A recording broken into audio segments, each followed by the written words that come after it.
Dear friends, എല്ലാവർക്കും വീഡിയോയിലേക്ക് സ്വാഗതം. ഇപ്പം കഴിഞ്ഞ വീഡിയോയിൽ സ്ഥിരമായ കാര്യങ്ങൾ എങ്ങനെ പറയും, അതായത് പ്രസൻറ്റ് ടെൻസ്, അതായത് സിമ്പിൾ പ്രസൻറ്റ് ടെൻസ്, പിന്നെ കണ്ടിന്യൂസ് തുടർച്ചയായി നടക്കുന്ന കാര്യങ്ങൾ എങ്ങനെ പറയും, അത് കഴിഞ്ഞിട്ട് കഴിഞ്ഞുപോയ കാര്യങ്ങൾ എങ്ങനെ പറയും, ഇങ്ങനെയുള്ള കാര്യങ്ങളെല്ലാം നമ്മൾ പഠിച്ചു. ഇന്ന് നമ്മൾ പഠിക്കാൻ പോകുന്നത് ഹാവ് എന്നുള്ള വെർബാണ്. അതിനൊരുപാട് പ്രത്യേകതകളുണ്ട്. ഒരുപാടെടുത്ത് പല രീതിയിൽ ഉപയോഗിക്കും. അതൊന്ന് അറിഞ്ഞു വെച്ച് കഴിഞ്ഞാൽ നമുക്ക് സംസാരിക്കാൻ വളരെ എളുപ്പമാവും. നമ്മുടെ ഉദ്ദേശം എന്ന് പറയുന്നത് സംസാരമാണ്, അല്ലാതെ അതിൻ്റെ മൊത്തം റൂളുകളും പഠിച്ചെടുത്ത് നമ്മൾ PhD എടുക്കാനല്ല. അങ്ങനെയാണെങ്കിൽ നിങ്ങൾ ഒരു കോഴ്സിൽ ചേർന്ന് തന്നെ പഠിക്കും. ഓക്കെ, അപ്പോൾ ഇന്ന് നമ്മൾ ഹാവിൻ്റെ കുറേ രസകരമായ കുറച്ച് കാര്യങ്ങളാണ് നോക്കാൻ പോകുന്നത്. ഹാവ് എന്നുള്ള വെർബ് മാത്രം പറയുമ്പോഴത്തേക്ക് ഹാവിൻ്റെ കൂടെ വേറൊരു വെർബ് കൂടെ വന്നു കഴിഞ്ഞാൽ ഹാവിൻ്റെ സ്ഥാനം ഒരു സഹായിക്കുന്ന ആളിൻ്റെ പാർട്ടായിട്ട് മാറും. അതിൻ്റെ രീതികളെല്ലാം മാറും. ഇവിടെ ഹാവ് മെയിനായിട്ട് വരുന്ന ഒരു കാര്യമാണ് പറയാൻ പോകുന്നത്. ഓക്കെ, അപ്പോൾ നമ്മൾ ഒരുപാട് പറഞ്ഞ് കളയാതെ ഡയറക്റ്റായിട്ട് അത് നോക്കിക്കഴിഞ്ഞാൽ അതെന്താണ് നമുക്ക് മനസ്സിലാവും. ഹാവ് എന്നുള്ളതിൻ്റെ അർത്ഥം നമുക്ക് എല്ലാവർക്കും അറിയാം. ഉണ്ട് എന്നാണ് നമ്മൾ പണ്ട് പോലെ പഠിച്ചിട്ടുള്ളത്. പക്ഷെ അത് മാത്രമല്ല, അതിനൊരുപാട് അർത്ഥങ്ങളുണ്ട്. ഉണ്ടായിരിക്കുക, ഉണ്ട്, ഭക്ഷിക്കുക, കുടിക്കുക, ഇങ്ങനെ പല അർത്ഥങ്ങളുണ്ട്. ലഭിക്കുക, അത് കിട്ടുക എന്നുള്ളതിന് പകരം ഹാവ് മാത്രമായിട്ട് നമ്മൾ ഉപയോഗിക്കും. അപ്പം ഇങ്ങനെയുള്ള അർത്ഥങ്ങളിൽ ഇടയ്ക്ക് നിന്ന് കുറച്ചർത്ഥങ്ങൾ, അതായത് നമുക്ക് പ്രാക്ടിക്കലായി ഉപയോഗിക്കാൻ പറ്റിയ അത്യാവശ്യത്തിന് വേണ്ട കുറച്ച് കാര്യങ്ങൾ മാത്രം ഇന്നിവിടെ പറയാൻ പോവുകയാണ്. അത് കഴിഞ്ഞിട്ട് നമുക്ക് പിന്നെ സമയം കിട്ടുമ്പോഴത്തേക്ക് അതിൻ്റെ ഡീപ്പ് സ്ട്രക്ചറിലേക്ക് പോകും. Okay, that is start. I have a car.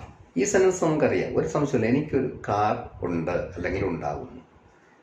I have a house. I have a job. I have enough money. Enough എന്ന് വെച്ചാൽ ആവശ്യത്തിന്, ENOUGH. എനിക്ക് ആവശ്യത്തിന് പൈസയുണ്ട്. I have enough money. മനസ്സിലായല്ലോ. പക്ഷെ ഇവിടെ എല്ലാം നമ്മൾ ഹാവ് ആണ് ഉപയോഗിച്ചല്ലേ. ഇപ്പോൾ ഹാവ് എപ്പോഴാണ് ഉപയോഗിക്കേണ്ടത്? ഹാസ് എന്നൊരു സാധനം ഉള്ളതായിട്ട് നമുക്കറിയാം. അപ്പോൾ ഹാവും ഹാസും എപ്പോഴാണ് ഉപയോഗിക്കേണ്ടത് എന്ന് നമ്മൾ അറിഞ്ഞിരിക്കണം. I, you, we, they ഇത് വന്നു കഴിഞ്ഞാൽ ഹാവ് ഉപയോഗിക്കുക. അതാണ് അതിൻ്റെ പ്രത്യേകത. ഇതാണ് I, you, we, they. ഈ വിയും ദയും പ്ലൂറലാണ്, സംശയമില്ല. യു നിങ്ങളെന്ന് വിചാരിച്ചു കഴിഞ്ഞാൽ അതും പ്ലൂറലെന്ന് വിചാരിക്കാം. പക്ഷേ ഐക്ക് പലപ്പോഴും ഒരു ബഹുമാനം കൊടുത്തുകൊണ്ട് അതിനെ പ്ലൂറലായിട്ടാണ് കണക്കാക്കിയിരിക്കുന്നത്. അതുകൊണ്ട് ഹാവ് ഉപയോഗിക്കണം. I, you, we, they ഇത് വരുന്ന അവസരത്തിൽ ഹാവ് ഉപയോഗിക്കുക. അപ്പം അങ്ങനെയാണെങ്കിൽ സിംഗിൾ വരുന്ന അവസരത്തിൽ ഹാസ് ഉപയോഗിക്കുക. He, she, it, name of a person, ഒരാളുടെ പേര്, ഇങ്ങനെ വരുന്ന അവസരത്തിൽ ഹാസ് ഉപയോഗിക്കുക. മനസ്സിലായല്ലോ. രണ്ട് സെൻസ് പറയാം. ഹി ഹാസ് എ കാർ, അവനൊരു കാറുണ്ട്. He has a job. അല്ലെങ്കിൽ Ram, name of a person, Ram നോക്കിയാൽ Ram has a car, Ram has a job, Ram has a house, അവനൊരു വീടുണ്ട്. മനസ്സിലായല്ലോ. He, she, it, name of a person, ഒരാളുടെ പേര്, ഇത് വരുന്ന അവസരത്തിൽ ഹാസ് ഉപയോഗിക്കും. അപ്പോൾ അത് തീർന്നു. ഇനി നമുക്ക് ഇതിൻ്റെ ഒരു ക്വസ്റ്റ്യൻ ചോദിക്കണമെങ്കിൽ എങ്ങനെ ചോദിക്കാം? അവനൊരു കാറ് ഉണ്ടാകുമോ എന്നാണ് ചോദിക്കേണ്ടത്. ഈ കേസിലാണെങ്കിൽ I, you, we, they അങ്ങനെ വരുന്ന സെൻറ്റൻസിലാണെങ്കിൽ പേടിക്കാനൊന്നുമില്ല. ആ സെൻറ്റൻസിൻ്റെ ഫ്രണ്ടിൽ ഒരു ഡു ചേർക്കുക. Do I have a car. Do you have a car, you ചേർക്കുക. Do you have a car. Do we have a car. ഇപ്പം ഡു ഇട്ടിട്ട് വെറുതെ അത് തന്നെ ചോദിക്കുക. എഴുത്താണെങ്കിൽ ക്വസ്റ്റ്യൻ മാർക്ക് ഇടുക. അപ്പോൾ നമുക്ക് അതിൻ്റെ ക്വസ്റ്റ്യനായിട്ട് പറയും. അപ്പം കാർ ഉണ്ടാകുമോ എന്നാണ് അതിൻ്റെ ചോദ്യം. ഈ കേസിന് മനസ്സിലായില്ല. ഡു പ്ലസ് ഈ സബ്ജക്റ്റിൽ ഏതെങ്കിലും ഒന്ന് പ്ലസ് പിന്നെ ഉള്ളത് എന്താണ്? ആ സാധനം. നമ്മൾ ഒബ്ജക്റ്റിനും പല പേരിലും പറയും. എന്തായാലും പിന്നെയുള്ള സാധനം അതേ ഇവിടെ ഇടുക. അപ്പം അങ്ങനെയാണെങ്കിൽ ഇനി സിംഗുലർ ഹാസ് വരുന്ന അവസരത്തിൽ എങ്ങനെ ചോദ്യം ചോദിക്കാം? അവിടെ ചെറിയൊരു പ്രശ്നം നോക്കാം. ഡസ് പ്ലസ് ഇതിലേതെങ്കിലും ഒന്ന് പ്ലസ് ഹാവ്, അതാണ് ആ ചോദ്യം. അപ്പോൾ അവിടെ ഒരു പ്രത്യേകത, ഡസ് ആദ്യം ചേർക്കുക, പിന്നെ ഹാവ് ആയിരിക്കും വരുന്നത്. അത് ശ്രദ്ധിക്കും. ഒരു സെൻറ്റൻസ് പറയാം. He has a house. ചോദ്യം വരുമ്പോൾ does he have a house എന്നാണ് വരുന്നത്. അപ്പം എന്താണ്? ഡസ് കഴിഞ്ഞ് ഹാവ് ചേർക്കുക. ഇതാണ് അതിൻ്റെ ക്വസ്റ്റ്യൻ്റെ രീതി. സിംഗുലർ സബ്ജക്റ്റ് ആണെങ്കിൽ ഫ്രണ്ടിൽ ഡസ് ഇടുക, പിന്നെ നമ്മൾ ഈ സിംഗിൾ ആയിട്ടുള്ള സബ്ജക്റ്റ് ഏതെങ്കിലും പറയുക, അതിനുശേഷം ഹാവ് ഉപയോഗിക്കുക. Does he have a house. ശ്രദ്ധിക്കുക, ഇതേപോലെ ഇതേതും നമുക്ക് മാറ്റി എഴുതാം.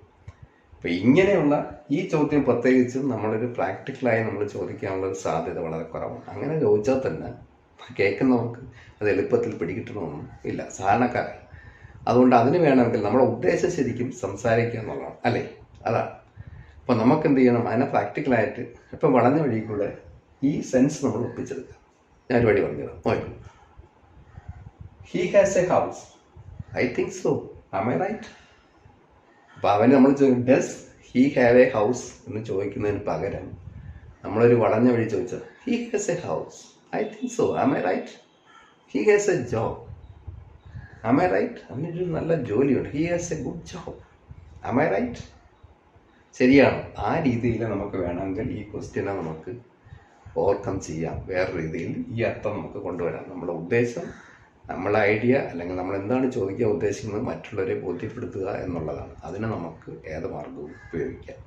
റൂളുകൾ തന്നെ പിടിച്ചുകൊണ്ടിരിക്കണമെന്നില്ല. അങ്ങനെ പിടിച്ചുകൊണ്ടിരിക്കുന്നതാണ്, റൂളുകളെക്കുറിച്ച് ഒരുപാട് ചിന്തിക്കുന്നതാണ് നമുക്ക് ബുദ്ധിമുട്ടുണ്ടാക്കുന്ന മെയിൻ കാര്യവും എന്നിട്ട് സംസാരിക്കാൻ പറ്റാത്തത്. നെക്സ്റ്റ്, ഈ ഹാവിൻ്റെ മറ്റൊന്ന് രണ്ട് അർത്ഥങ്ങൾ ഇവിടെ നോക്കാം. I have breakfast. I have breakfast എന്ന് വെച്ച് കഴിഞ്ഞാൽ സാധാരണയ്ക്ക് നമ്മൾ വിചാരിക്കും നമ്മളെ കയ്യിൽ ബ്രേക്ക്ഫാസ്റ്റ് ഉണ്ട്. അങ്ങനെയല്ല. ഐ ഹാവ് ബ്രേക്ക്ഫാസ്റ്റ് എന്ന് വെച്ചാൽ ഞാനത് ഭക്ഷിക്കുന്നു, അല്ലെങ്കിൽ ഈറ്റ്. I eat breakfast. ഞാൻ ബ്രേക്ക്ഫാസ്റ്റ് കഴിച്ചുകൊണ്ടിരിക്കുന്നു. I take breakfast. അപ്പോൾ അവിടെ ഹാവിൻ്റെ അർത്ഥം ഈറ്റ് എന്നാണ്, ഭക്ഷിക്കുക എന്നുള്ളതാണ്. ടേക്ക്, കഴിക്കുന്നു, എടുക്കുന്നു. ഹി ഹാസ് ഡിന്നർ എന്ന് പറഞ്ഞാൽ എന്താണ്? അവൻ ഡിന്നർ കഴിച്ചുകൊണ്ടിരിക്കുന്നു എന്നാണ്. അപ്പോൾ അവിടെ ശരിക്കും ഞാൻ ഈറ്റ് എന്ന അർത്ഥമാണ് വരുന്നത്. അത് ശ്രദ്ധിക്കും. Next, I am having tea. I am having tea എന്ന് വെച്ച് കഴിഞ്ഞാൽ ഐ ആം ഡ്രിങ്കിങ് ടീ. അവിടെ ഐ ഹാവ് എങ്ങനെ മാറി? ഐ ഹാവ് ടീ എന്ന് പറഞ്ഞാൽ ഐ ആം ഹാവിങ് ടീ എന്ന് പറഞ്ഞാൽ ഏകദേശം മീനിങ് ഒന്ന് തന്നെയാണ്. ഒന്ന് കുടിച്ചുകൊണ്ടിരിക്കുന്നു, കുടിക്കുന്നു, രണ്ടും ശരി തന്നെയാണ്. അപ്പോൾ അവിടെ ഹാവിങ്ങിന് ഡ്രിങ്കിങ് എന്ന അർത്ഥം വരും. അപ്പോൾ ഹാവിൻ്റെ മറ്റൊരു രീതിയാണ്. ഇതെല്ലാം നമ്മൾ പ്രാക്ടിക്കലായിട്ട് ആൾക്കാർ പറയുന്നത് കേട്ട് സ്ഥിരമായി വായിച്ചിട്ടുണ്ടെന്നാൽ വായിക്കുന്നതിനിടയ്ക്ക് ഇങ്ങനത്തെ സെൻറ്റൻസുകൾ കണ്ടാൽ ഈ അർത്ഥം മാറി വരുന്ന കാര്യം നമ്മുടെ മനസ്സിൽ എപ്പോഴും ഉറച്ചു കിടക്കും. ഇനി വേറൊരു കാര്യം, നമ്മൾ മെസ്സേജ് കൂടി എഴുതി വിടാറുണ്ട്. Have a nice day. നമ്മളൊരു ഒരു അനുഗ്രഹം ചൊരിയുക. അങ്ങനെ ഒന്നും ഉണ്ടാവട്ടെ, നിങ്ങൾക്ക് നല്ലൊരു ദിവസം ഉണ്ടാവട്ടെ. Have A good day. Have a nice journey. Have a nice journey. നിങ്ങൾക്ക് നല്ലൊരു യാത്ര ഉണ്ടാവട്ടെ. Have a nice day. Have good dreams. അപ്പോൾ അതെല്ലാം നമ്മളവരൊരു അനുഗ്രഹമായിട്ട് പറയുകയാണ്, അല്ലേ? വിഷസ്. അപ്പം ഇങ്ങനെയും ഹാവ് ഉപയോഗിക്കും. അപ്പം ഹാവിന് കുറേയധികം രീതികളുണ്ട്. അതിനെ നമുക്ക് സാധാരണ സംസാരിക്കാൻ ആവശ്യമുള്ള കാര്യങ്ങൾ ആദ്യം പഠിച്ചെടുക്കുക. പിന്നെ വലിയ വലിയ കാര്യങ്ങൾ നമുക്ക് അതിൻ്റെ പിന്നാലെ പഠിച്ചെടുക്കുക. ഓക്കെ, ഇത് നിങ്ങൾക്ക് ഇഷ്ടപ്പെട്ടെങ്കിൽ സബ്സ്ക്രൈബ് ചെയ്യുക, സപ്പോർട്ട് ചെയ്യുക. This is Sreekumar, signing off.